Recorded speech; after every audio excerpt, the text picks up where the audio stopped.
Iran Israel সংঘাত, কোন পথ বেছে নেবেন ট্রাম্প? এদিকে ইরানের সর্বশেষ হামলায় হাসপাতালে ভর্তি 154 ইসরায়েলি। গাজায় একদিনে আরো 80 ফিলিস্তিনিকে হত্যা। জানিয়ে দিব, আমিরাত উপকূলে 2 ট্যাঙ্কারের সংঘর্ষ, আগুন। আরও থাকছে, ইরানে ইসরায়েলের হামলা, গভীরভাবে উদ্বিগ্ন চীনা প্রেসিডেন্ট।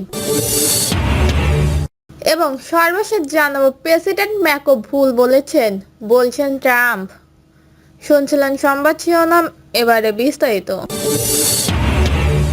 ইরান ইসরায়েল সংঘাত, কোন পথ বেছে নেবেন ট্রাম্প? যুক্তরাষ্ট্রের প্রেসিডেন্ট ডোনাল্ড ট্রাম্প কখনো ইরান ইসরায়েলের হামলায় জোরালো সমর্থন জানাচ্ছে, আবার কখনো নিজেই এই অবস্থান থেকে দূরে সরে যাচ্ছেন, তো কিছু সময় পর আবার সমর্থনে ফিরে আসছেন। ইরান ইসরায়েল সংঘাত নিয়ে তার এই দ্বিধন্দ্ব নিজের অবস্থান অস্পষ্ট করে তুলছেন। সংঘাত যতই বাড়ছে ততই অনিশ্চয়তা তৈরি হচ্ছে। এদিকে ইসরায়েলের প্রধানমন্ত্রী বলেছেন, এই সব হামলা যুক্তরাষ্ট্রের সঙ্গে পুরোপুরি সমন্বয় করে চালানো হয়েছে। তাহলে এখন প্রশ্ন হলো, ট্রাম্প কি বিষয় বিবেচনা নিচ্ছেন? সবচেয়ে গুরুত্বপূর্ণ হলো, এখন তার সামনে কি বিকল্প পথ খোলা আছে। গত শুক্রবার ইসরায়েলে যখন তেহরানে ক্ষেপণাস্ত্র হামলা চালায়, তখন ডোনাল্ড ট্রাম্প ইরানের নেতাদের হুমকি দেয়, ইসরায়েলের পক্ষ থেকে আরো ভয়ানক হামলা আসবে, সেগুলো যুক্তরাষ্ট্রের বোমায় সজ্জিত। নেতানিয়াহুর মতে, তিনিও বলেন, ইরান পারমাণবিক বোমার মালিক হতে পারবে না। তবে গুরুত্বপূর্ণ বিষয় হলো, ট্রাম্প বলেছেন তার পছন্দের পথ হলো যুক্তরাষ্ট্র ও ইরানের মধ্যে একটি চুক্তি করা। এই পথটি তার নিজের দাবি করা বিশ্বমানের চুক্তি কারিগর ইমেজের সঙ্গেও যায়, কিন্তু কিভাবে সেখানে পৌঁছানো হবে সে বিষয়ে তিনি দ্বিধায় ভুগছেন। কখনো শক্তি প্রয়োগের হুমকি দিচ্ছেন, কখনো জোর দিচ্ছেন কূটনৈতিকের। গত সপ্তাহের এক বক্তব্যের এই দ্বিধা ফুটে উঠেছে তার। তিনি বলেছিলেন, ইরানের উপর ইসরায়েলের হামলা হয়তো চুক্তিতে সাহায্য করবে, অথবা সেটা পরে চুক্তিতে বিধ্বস্ত হয়ে যাবে। তবে এই অনিশ্চয়তাপূর্ণ অবস্থায় অস্থিরতা অনেক সময়ই ট্রাম্পের সমর্থকরা তার কৌশল হিসেবে ব্যাখ্যা করছে। এটাকে তারা বলছে ম্যাডম্যান থিওরি বা কূটনৈতিক তথাকথিত পাগলতন্ত্র।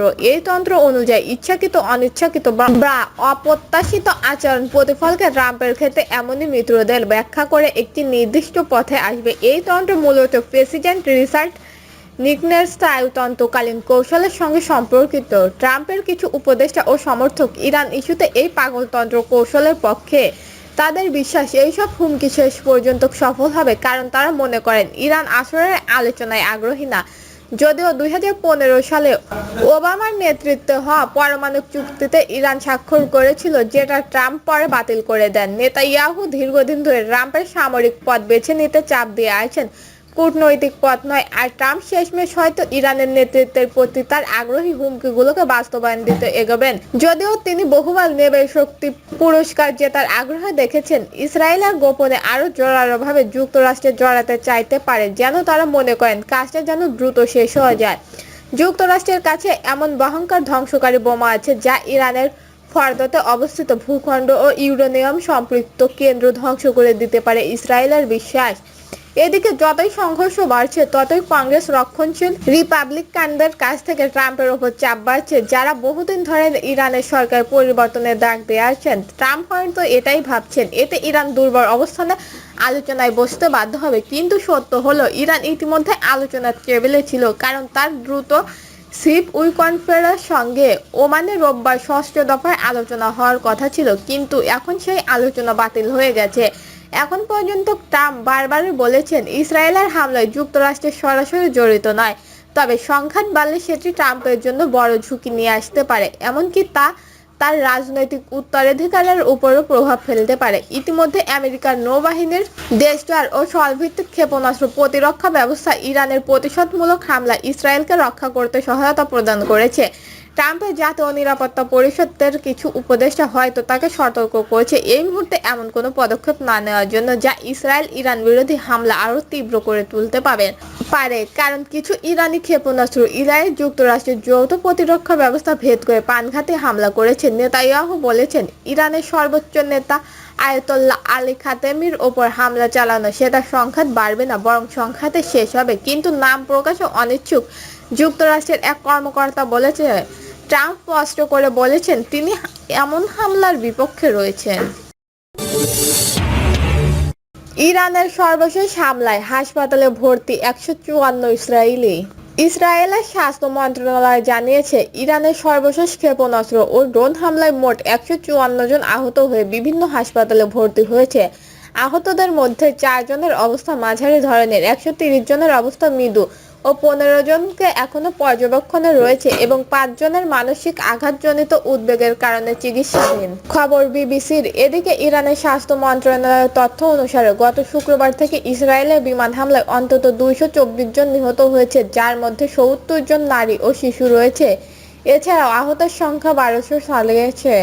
অন্যদিকে ইরানি হামলায় ইসরায়েলে কমপক্ষে 24 জন নিহত হয়েছে। ইসরায়েলের কর্তৃপক্ষ জানিয়েছেন এর পরিসংখ্যানগুলো দুই দেশের চলমান সংঘাতের ভয়াবহতা ও মানবিক বিপর্যয়ের বহিঃপ্রকাশ। সাধারণ মানুষ থেকে শুরু করে কূটনৈতিক ও সামরিক স্বাস্থ্য স্থাপনাগুলো পর্যন্ত হামলার শিকার হওয়া আঞ্চলিক নিরাপত্তা ও বৈশ্বিক উদ্যোগ ক্রমেই তীব্রতর হচ্ছে।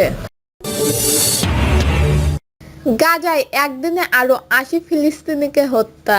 অবরুদ্ধ গাজার মধ্য অঞ্চলে অবস্থিত দেইর আল বাহার ও আল বুরেই শরণার্থী শিবিরের মঙ্গলবার সন্ধ্যায় একাধিক ইসরায়েলি বিমান হামলায় অন্তত 7 জন ফিলিস্তিনি নিহত হয়েছে।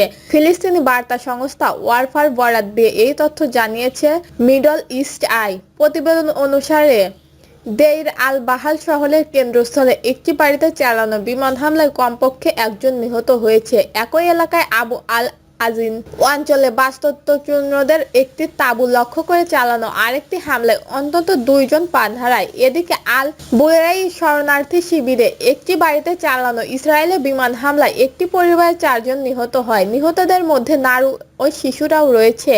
ওয়াফা আরও জানিয়েছে উত্তর খান ইউনিসে ইসরায়েলের আর্টিলারি গোলাবর্ষণের ব্যাপক ধ্বংসস্তর ও হতাহতের ঘটনাও ঘটেছে। এর আগে মঙ্গলবার দিনের শুরুতে রাফা ও খান ইউনিসে যুক্তরাষ্ট্রের সহায়তায় পরিচালিত ত্রাণ বিতরণ কেন্দ্রে ইসরায়েলি বাহিনীর 2টি পৃথক গুম হামলায় চালিয়ে কমপক্ষে 80 জন ফিলিস্তিনিকে হত্যা করা হয়েছে। ফিলিস্তিনি স্বাস্থ্য মন্ত্রণালয়ের তথ্য অনুযায়ী রাফাহ আল আলম এলাকায় প্রায় 30 জন নিহত হন এবং খান ইউনিয়নের আল তালিয়া এলাকায় নিহতের সংখ্যা 50 ছাড়িয়েছে। এছাড়াও আহত হয়েছে 2 শতাধিক।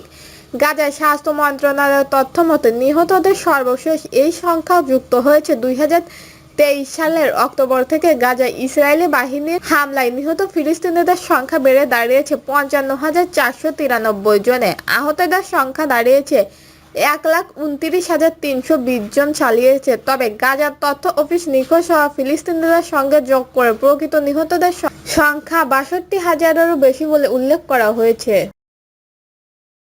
দর্শক, এই ছিল এখনকার সর্বশেষ নিউজটি ভালো লাগলে একটি লাইক দিন, কমেন্টে আপনার মতামত জানান এবং আমাদের পাশে থাকার জন্য বেল বাটনটি অন করে রাখুন। ধন্যবাদ।